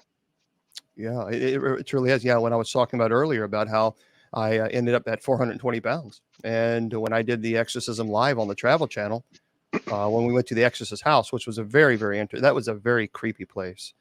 But we went there and I performed the minor rite of exorcism. And this is why I really loved, I really, really respected the Travel Channel, is because I told them, because they only gave me 10 minutes and I can't perform the minor rite of exorcism in 10 minutes and I can't control how much time they give me on air. That's up to them. And so, but I told them, I said, the only way that I'm going to do this is if once you say, okay, we're all fair, I want everybody out of my way and I'm going to continue performing the minor rite of exorcism. And they said, okay, because see what happened, I couldn't say this because it was sealed. They wouldn't allow us to talk about it. But the wife was pregnant and she did not want to bring this child into this home without it having blessed. So that's how I got involved in this case. It was just a house blessing. It was a performing minor rite. That's all it was. And I understand they advertised it for exorcism. I get it. So, but they did. After it went off air, they allowed me and Kat. We went there and we walked around and I completed the minor rite of exorcism. They didn't get in my way. They didn't interrupt me. Matter of fact, the director said, "Everyone, do not bother Bishop Long." And I was there for a good 45 minutes afterwards. And so I really respected that. So people don't know that type of stuff about the Travel Channel, but they were very strict and they allowed me to complete it. And when they did that, I thought, you know what? That's a cool network. That's a very cool network. Yeah. Let's move to another one. Telek Motorsports Media. Question, Bishop Long, do you network with other faiths like the occult, witches, Santeria, Palo Mayombe, etc.? Yeah, I'm not a big fan of the cults. I'm just simply not, obviously, for a variety of reasons. However, my grandmother was a Native American. She was Cherokee. And so I know a lot about the Cherokee, the belief and the way of life. Also, Willie Windwalker Gibson, he's a shaman. And so I have, if there is a situation where they want a shaman, I'll reach out to him. I have friends that are Muslim. I have friends that are Jewish. I have Lutherans, Methodists. So I have friends from all different walks of life. But I am very, very careful about who I associate with it because I'm not going to endorse something that I disagree with. So I'm not going to work with a Satanist. I'm just not. I'm sorry. I'm not, and I have friends that are Satanists. But I'm not going to call a Satanist in to expel a demon. There's a kind of contrary there. But anyway, I'm just not going to do it. Rule. Yeah. But I appreciate the question.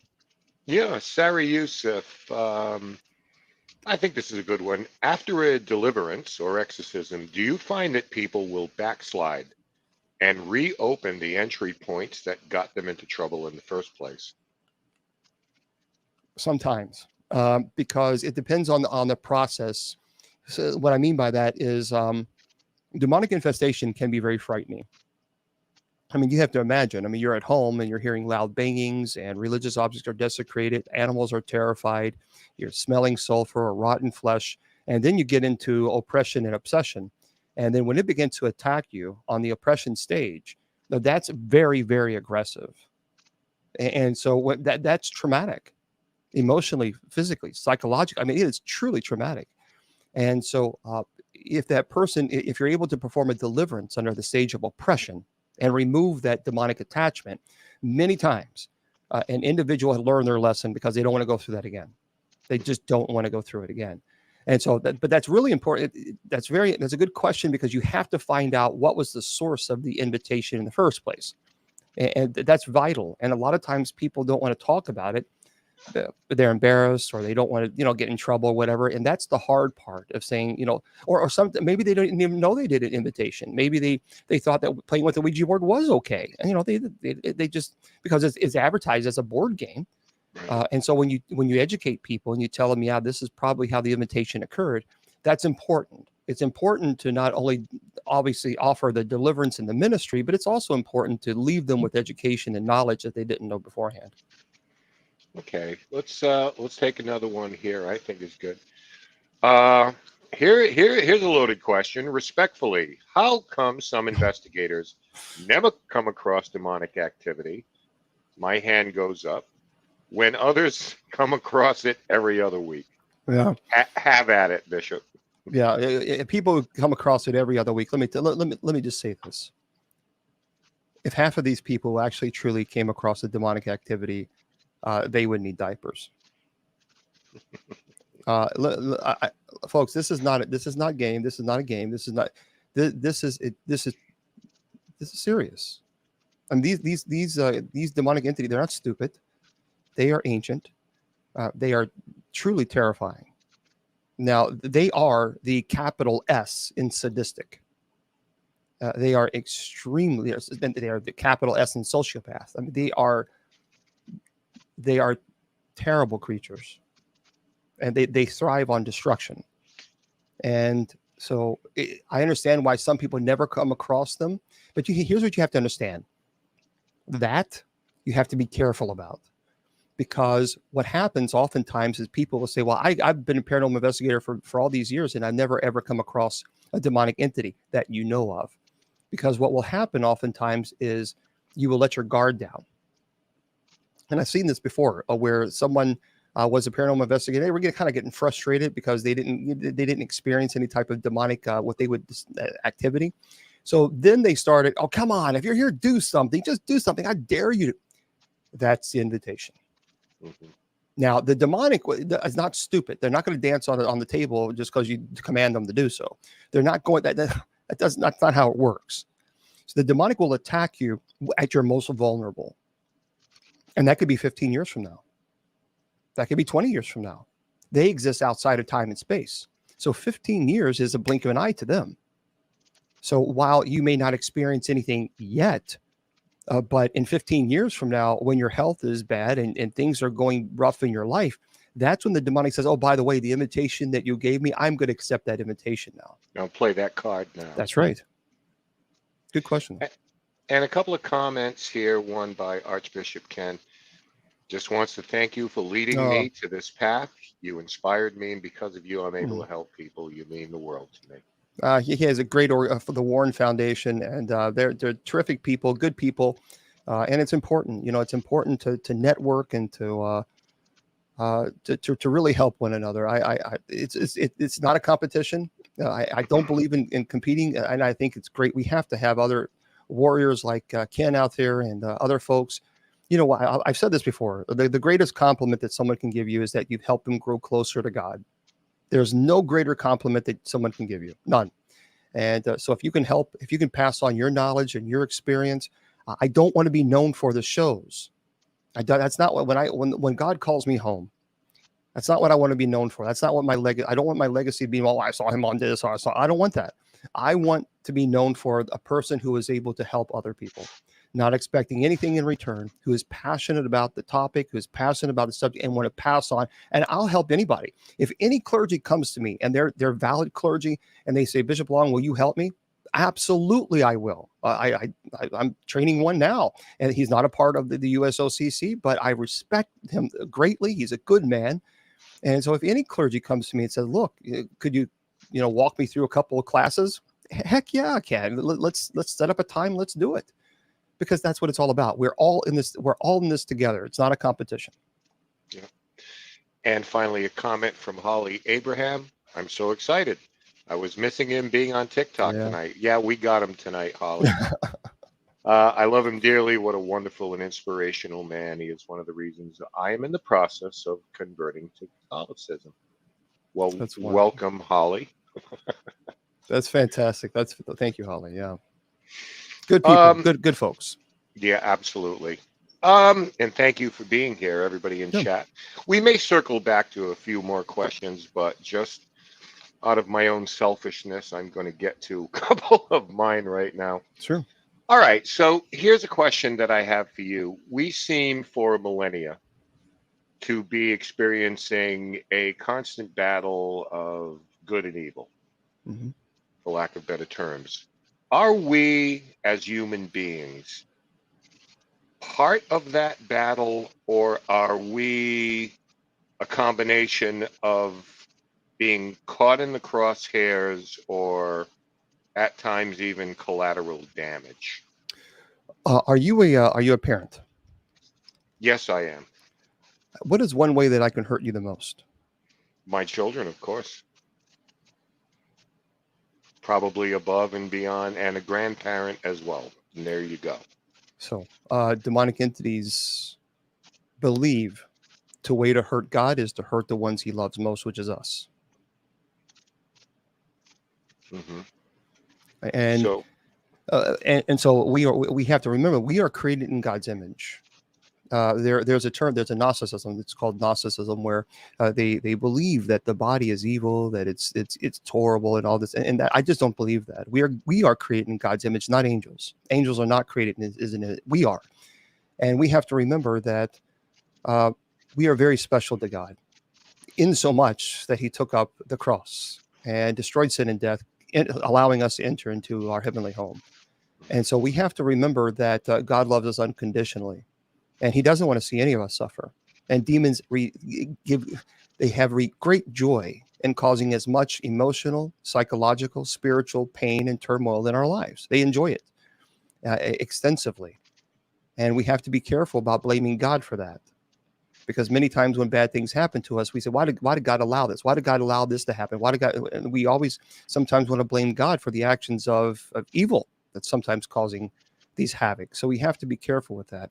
But in the end, we know Revelation is very clear that Christ is victorious in the end. So, but yeah, we are in God's image, and to try to destroy God's image through what Paul talks about, that we are the living temples of the Holy Spirit.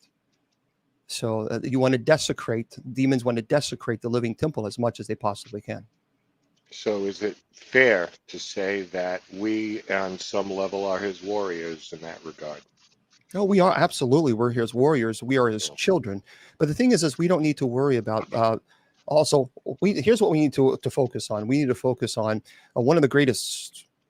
I think the greatest quotes, and I say this all the time. Regardless if you like Jesse Jackson, I'm not saying that I do or don't. But one of the things that he said that's brilliant is the only time you look down upon anyone is when you're bending over to pick them up. So what we are, all of us in a way, we are all spiritual warriors. So we all pray for one another. We all help one another. We all help each other through this journey of life.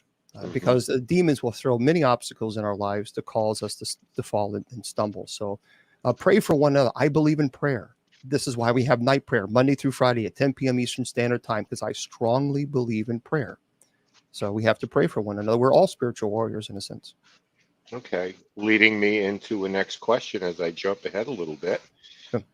We seem to live in a society and a culture now where what are perceived as the less of us, or even those who are just different, are being persecuted, overly ostracized, and in some cases, even legislated against. Can you share your thoughts and speak to that? Because I know one of the passions that you have is inclusiveness.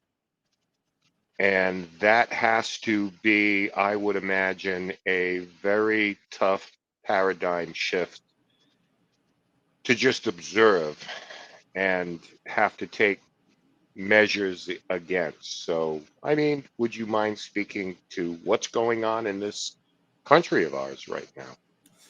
Yeah, I think there's always going to be groups that's going to be marginalized, no matter what. Now, you can look. Here's the deal: you don't have to necessarily agree with a certain behavior, and that's fine, or a certain lifestyle. That's fine. That's your right. You don't necessarily have to agree with it. There's nothing wrong with it. Just as I don't agree with those people who practice the occult, but I don't think they're bad or evil people.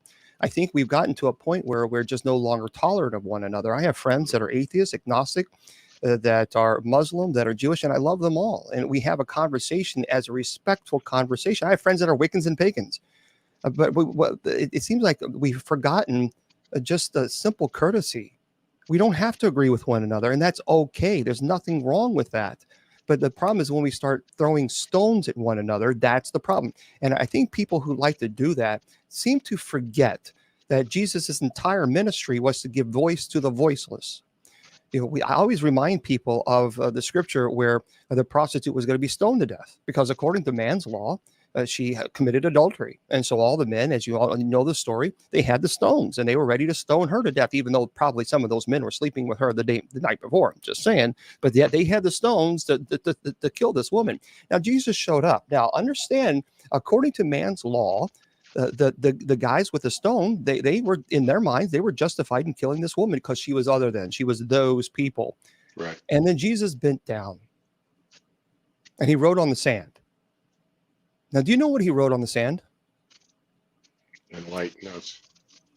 Jesus was writing the sins of every single person who was holding a stone. And then he stood up and he showed them and he said, now those of you without sin may cast the first stone. Mm-hmm.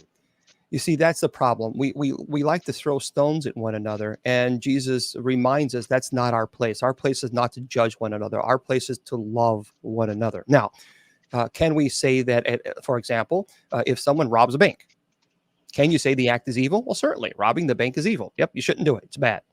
But that doesn't mean that you have the authority or right to then condemn that person to hell, because that's not your right. That's not your place. And so therefore, that's where ego then creeps in, and ego stands for edging God out. So the moment that we begin to say, well, that person robbed the bank, he's going to hell. Now we're playing God. And that is what we do not have authority to do. Now, we can certainly say if someone robs a bank, it's a bad act. But there's a difference between looking at the act and saying, yeah, you shouldn't do that, versus looking at the person and now condemning them to hell. We don't have that authority. That authority only comes from God. And I think that's, unfortunately, we kind of lost that. Jesus made it very clear.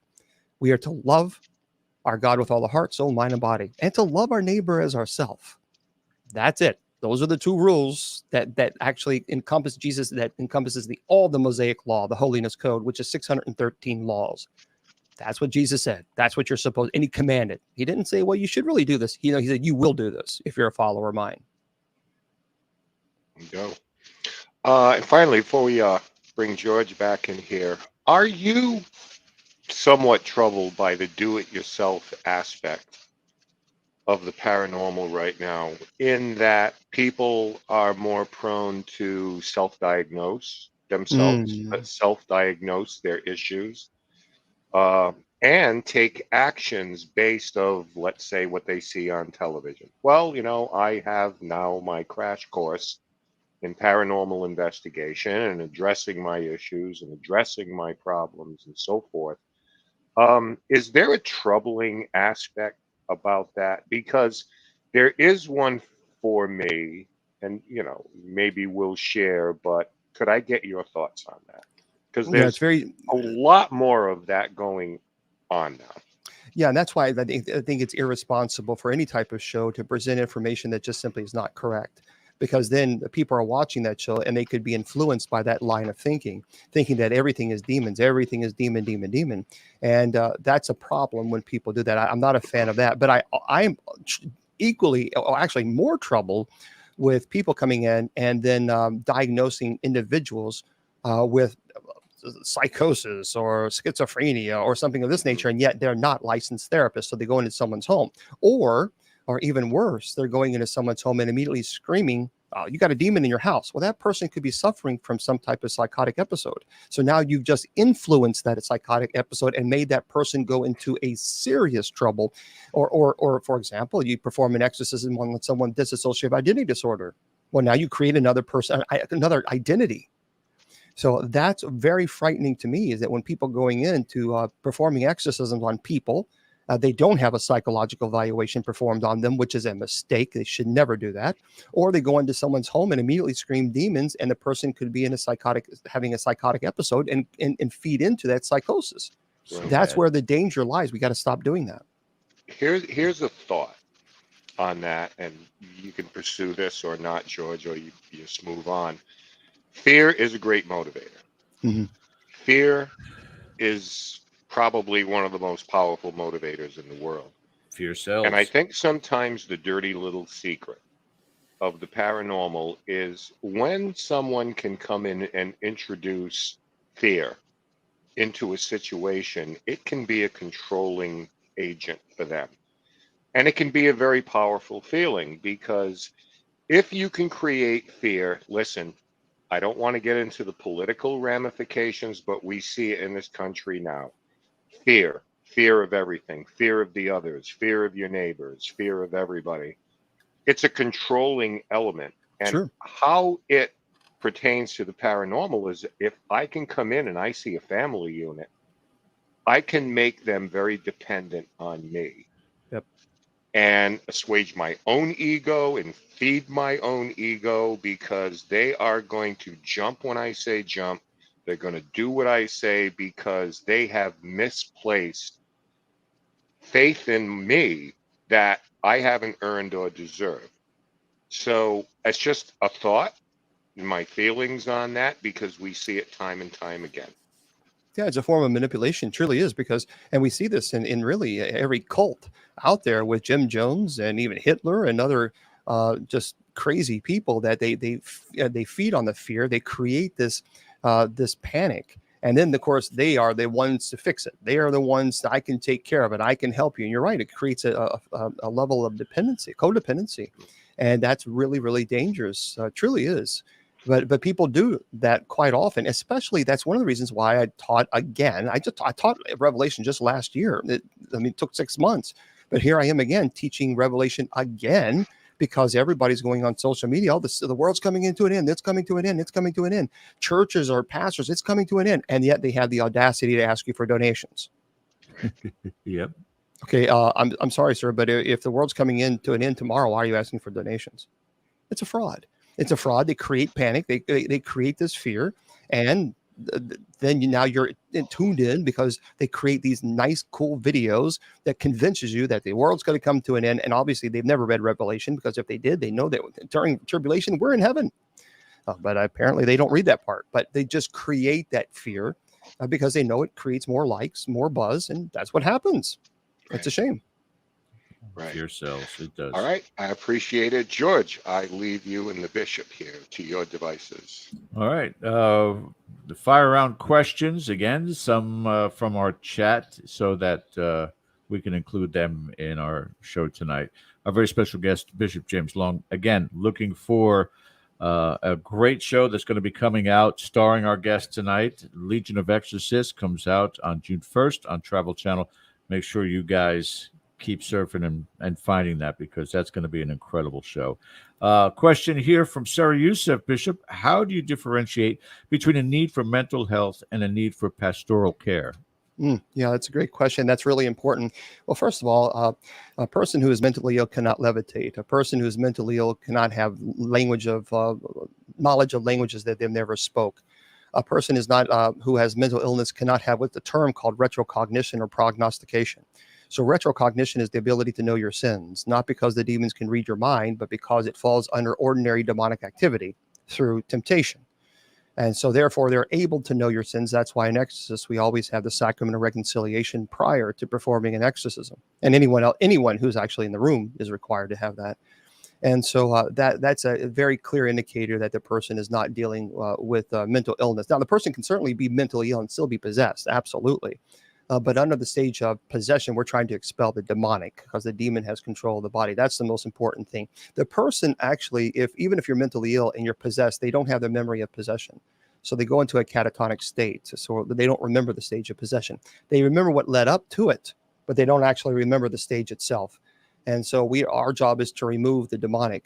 And so, but of course, like I said, mental illness doesn't cause you to levitate, retrocognition, prognostication. It doesn't cause you to have languages that you've never known. So those are the things, or even the scream, the pitches, the multiple pitches at once. So let's delve into that a little bit from the psychological standpoint, because of how little we actually know of the human brain and what its capacity is, whether it's mind-altering drugs or it's some sort of a psychosis. If, and this is a deep science fiction channel hypothetical, somebody was inadvertently accessing parts of their brain that haven't been accessed before, that don't know whether it's through a traumatic car experience, a car accident, or something trauma in themselves anyway, some sort of an abuse. Could that create some of those scenarios? Case in point, genetic memory. Maybe someone from their past had that language and now that's been unlocked in their brain, things of that sort. Are there still studies that need to kind of combine together the spiritual and the psychological to find out if these things are capable? Yeah, no doubt about that. And as a matter of fact, we have a licensed mental health therapist that's on our team. And so we require them to have a psychological evaluation if I get involved with the case. It's non-negotiable. And at one case, I was the person was possessed, and I went into the room where they were possessed, and I began praying. So I said the prayer, Our Father. So it starts Abunda Bashmaya Makada Shamuk, and that's in Aramaic. And the demonic said it backwards in Aramaic as a form of mockery. So I mean, I don't even know. I wouldn't even know where to begin to try to say that backwards in Aramaic. And so that certainly is not something that's trained or taught, because they had no study. They never learned Aramaic or even Latin or any languages. As a matter of fact, there was one case where an individual, she was Hispanic. She didn't know English, never studied English. And the demonic spoke and had perfect English. Not only perfect English, but the accent was perfect. I mean, there was no, and she was very, her accent was very heavy in her native language. She had no knowledge of English. But yeah, certainly someone can suppress a memory. For example, Annalise McKell. She was knowledgeable, and she was a very devoted Catholic. So she had knowledge of Latin and other languages as well. So, but does that mean that she was not possessed just because she spoke those languages? No, I certainly don't think so. Now, the aspect of children, prodigy children who are able to speak different languages, or they remember their prior lives. I mean, that falls into the category of genetic memory, but they are not demonized because of these capabilities. It's only in the latter part of their life, meaning from, being a young adult all the way through whatever age that they may be at, where they're having these difficulties. Why the separation between the two? Why is it that the children are not looked at and questioned from a demonic standpoint, but these other experiences are? And is it through the process of the church that defines that? Well, when you have a child prodigy, they're not levitating. True. So I think that's important to remember. And not all cases that also in possession are levitation, but I mean, when you have speaking other languages would be one of those cases. Certainly, or even the vocalization. So the vocalization, the multiple pitches at once is not something you can fake. It's simply not possible. Tibetan monks are able to do 3. There's one Tibetan monk who's able to chant, and he is able to do 3 tones at once. Right. And he spends his entire life on chanting. Well, Annalise McKell, there's debates whether it was 32 pitches, 37 pitches. It doesn't matter. Once you get past, there's 32 pitches. So that's not possible humanly. It's not humanly possible. It's impossible. So there was a person who that I knew who he did all this. I don't know the technical word for it, but he was in audio engineer and things of this nature. And so I gave him a soundbite, and he said, "Yeah, you got 32 pitches here. It's impossible. That's humanly possible." So when you pass 3, there's something going on there. And not only that, but also I've been in cases where a person will scream, and it's technically it's not a technical word, but it's a wandering voice. So I talked to a priest earlier today about this. It's very odd, and it's very disorienting, and it's disorienting on purpose, because it almost like the whole entire room has surround sound. So the person is screaming, and then you hear the scream from behind you, and or from over here, or in this direction, or over here. So it's like it bounces from direction to direction, and that's the whole point of that, is for disorientation, to intimidate as well. The question here I thought was very intriguing. It's a very short question, but it's loaded, absolutely loaded with information, and I would like to address it. Tyler Watts, is Jesus the only name demons fear? No. Nope. Kind of give a list and what's used. The moment I bring the rosary out is the moment that I get an extreme reaction. Reaction. So the moment I begin to pray the rosary, they want nothing to do with it. They want nothing to do with it. Now, you take that for people can take that for what it is. I'm not going to sit here and argue whether or not people should pray the rosary or not. I'm just simply saying the moment I bring the rosary out, this rosary, the moment I do this is the moment that I have extreme reaction. It's blessed. Yes. Oh yeah. And I think, and again, in those circumstances, seeing what I've seen over the years, you wonder as to whether or not, and I keep falling back to that term genetic memory, as to whether there is something that is familiar, particularly when you speak Latin, that you're clicking into certain genetic memories of that heritage, that they knew Latin and it really triggers them. Do you honestly feel that when you are performing the rites of exorcism, that it is the items such as that you are bringing out, or is the energy and confidence that you have utilizing both the words and these particular talisman, that's what's affecting them? Well, yeah. Well, it's both. We actually call them they're sacramentals of the church. That's what we call them. So, for example, you have blessed oil, holy water, incense, rosaries. These items are called sacramentals, and so they have an extreme aversion to religious objects. And so the purpose of that is to break the intellect and will of the demonic. So you're using, the church offers these very important reminders of Christ and Christ's power and Christ's love, and you use these items, the sacramentals, to break the intellect and will of the demon. And the prayer itself. The prayer is a repetition. There's no such thing as having a conversation with a demon during an exorcism, because look, I don't care what the demon has to say. There's two things that I want to know: your name and the hour of departure. Anything else, I don't care. There's nothing else that matter of fact, in the rite, it's very clear you have to silence the voice. That's actually one of the requirements in the steps, which I'm not going to go into the steps of an exorcism, but that's one of the requirements. You have to silence the voice, because the demon will try to intimidate you and say things. You just simply silence it.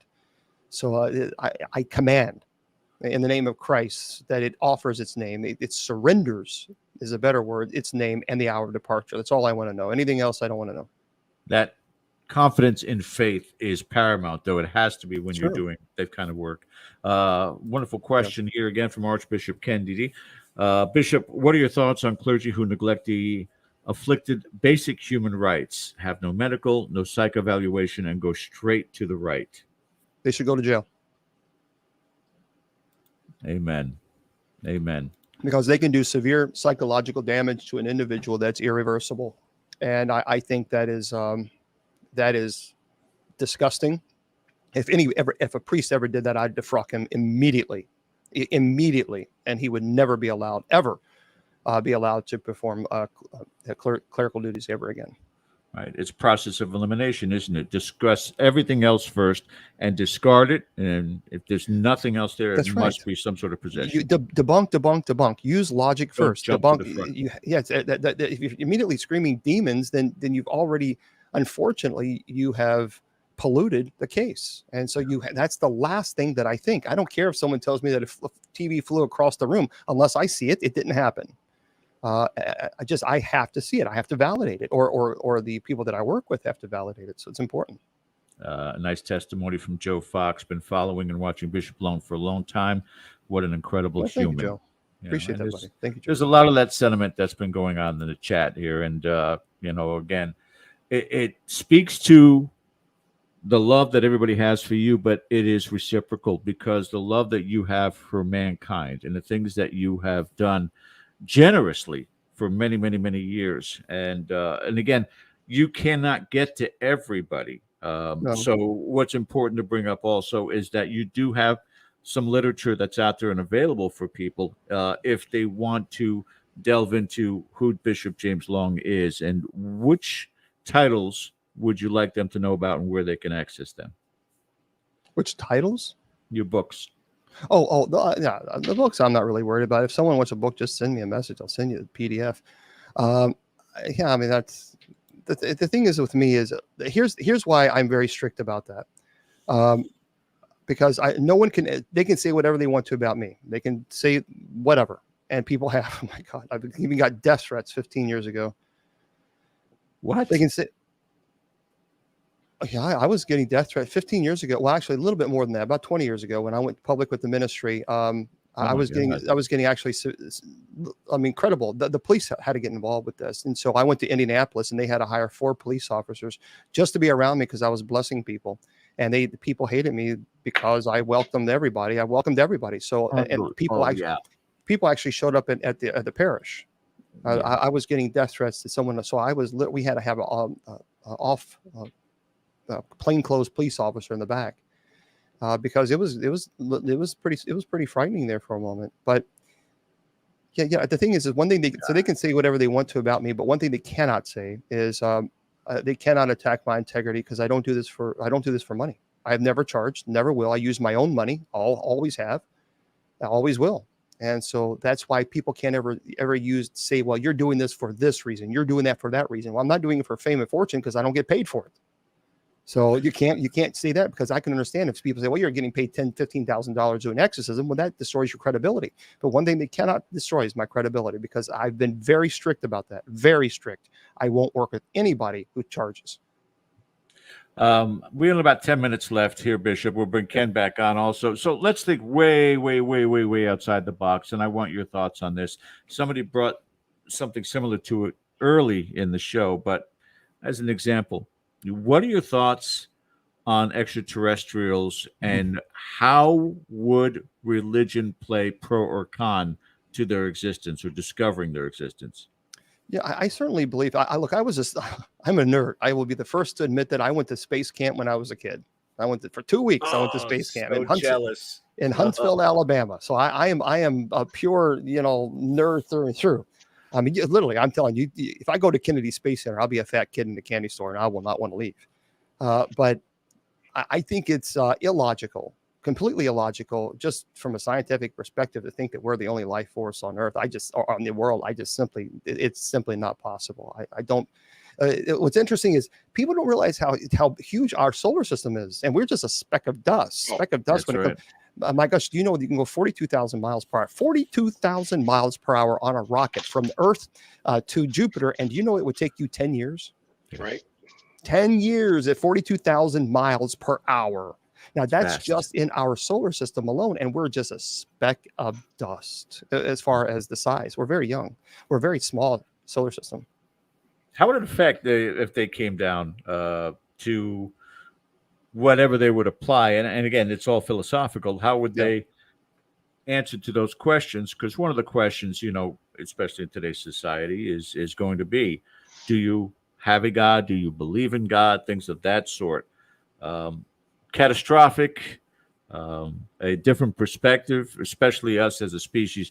How do we respond to their answer, be it pro or con?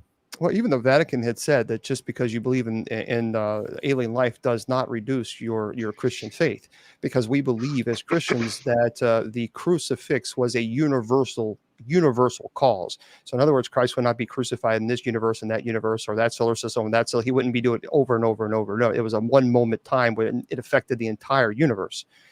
So I just think that there's far too many credible people. There's the credible stories out there from people who have nothing to gain and everything to lose to tell their stories about what they've seen and what they've witnessed. I just think it's a bit illogical. And even now the government's finally talking about it, where I don't know, some people are speculating that it's a false flag kind of a situation, but I certainly believe there's something there. I mean, I had the opportunity to speak to a 747 captain, and he'd been, I think, 30 years. Now, this guy is trained. He's 30 years in the air on a 747. Planes, what it, and I talked to him on one of my shows, and he said, look, I know that what I saw, it was metallic. It was very fast. We don't have that type of, it was a oval shape. He said, we do not have that type of technology. We simply don't have it. It's impossible the way that it was moving. Yeah. I mean, so. Ken? Yeah, I just want to cover a couple of things here before I get into one last question. And you can catch Bishop Long right here. KGRA, the Sacred Division. Yeah. With Bishops James Long. So, if you and we talk about anything and everything related to the paranormal, but I want to show something really, really fast, if you don't mind. Absolutely, go ahead. A family loved, and I don't know why, but a family loved serial killers. They love collecting these items. They just love anything they can collect their hands on serial killers. Well, they bought a couple of things, and activity occurred in their home. And so I told them, I said, look, you got to get rid of that stuff. You got to get rid of it. I'll come to your home. I'll perform the minor rite of exorcism, which I did. And they gave me several of some paintings that they purchased that are original paintings. And as soon as they brought them in, activity was occurring. People saying, well, why do you collect these items? What's the point? Well, I collect the items so I can teach people stop buying them because there's activity that actually occurs. Well, this actually is an original. Ah, Gacy. Yeah. And so this is, of course, this is Pogo the Clown. And then, of course, there's several things that I have here. Two other paintings that they have. One is of Christ, and the other is a painting. And of course, they brought it, and they love collecting these things. And I'm thinking, well, yeah, you bring them into your home, and you wonder why you have activity. I mean, it's actually believed that several people said that what Gacy would do on these paintings, especially in the red, and I haven't had this validated, so I don't know if this is true yet, but on the red part here, he would poke, pick his finger and blood, and he would actually put it on all of his paintings that he did. Good God. He made like a lot the of saying goes, you want demons, that's how you get demons. Yeah. My goodness. As a matter of fact, when I do paranormal conferences, I actually take these so people can actually see them. Evil that men do. And again, a reminder, because people out there, you need to know, Legion of Exorcists premieres June 1st, 10 p.m. on Travel and Discovery Plus. Yes. To underscore what's been a theme where you talk about the seriousness of these types of cases and issues that you're involved in, has there been an example of retribution against you by a malevolent entity, perhaps even post-rite, later on, as you walk away? Can you talk a little bit about that? Sure, especially, again, like when I was 420 pounds and I was oppressed. I was constantly being attacked. And, but not only just demonic, but also humans. I mean, my goodness, when I was at the Exorcism Live at the Exorcist house in 2015, there was a satanic individuals up there. They call themselves Satanists. So I'm not going to get in debates whether or not they worship Satan. I'll just simply say they called themselves Satanists. And they were actually doing rituals and bloodletting to cursing me. So, as a matter of fact, they had to call the police, and the police had to show up there and section those people off on the top of the hill because they were doing these curses and calling upon demons to attack me and all this other stuff. And I thought, my goodness, this is insane and just insane. I mean, they were really, I was going down from you got the trailer and you walk down the hill where the house is, and they were chanting all kinds of crazy stuff. But the thing is here's the thing with demons. Demons are dirty, rotten, low life, egg sucking dogs. They're cowards. They like to fear. They like to prey on your fear, your anxiety, and your stress. But you got to remember that the moment you begin to pray is the moment Satan and its parasitic demons begin to tremble in fear. Yeah. Keep it in mind, and there's so many different parts of this show tonight that are great advice for you guys. And again, you can catch Bishop James Long on a multitude of platforms out there. Just you type in his name and you'll be able to find him. Follow what this man is doing and take this advice to heart because it's really important. We are completely out of time, Bishop. We want to thank you for joining us tonight. We every time you come on, it's not only the education, but it is it's enlightening, and it's just really great to see you. Well, likewise, it's good to see you guys. It's been a while. A while. Yep. Yeah, everybody in the chat, we're just thrilled to have you tonight. So we want to thank you very much. We're going to go ahead, guys, and sign off. Bishop, don't hang up just yet. Okay. We'll see you guys next week. Don't forget to hit that subscribe button. Also, hit that thumbs up. A lot of you did that tonight, so appreciate that. So we'll see you guys next week, same time, same channel. Until then, have a great night. Thanks for watching.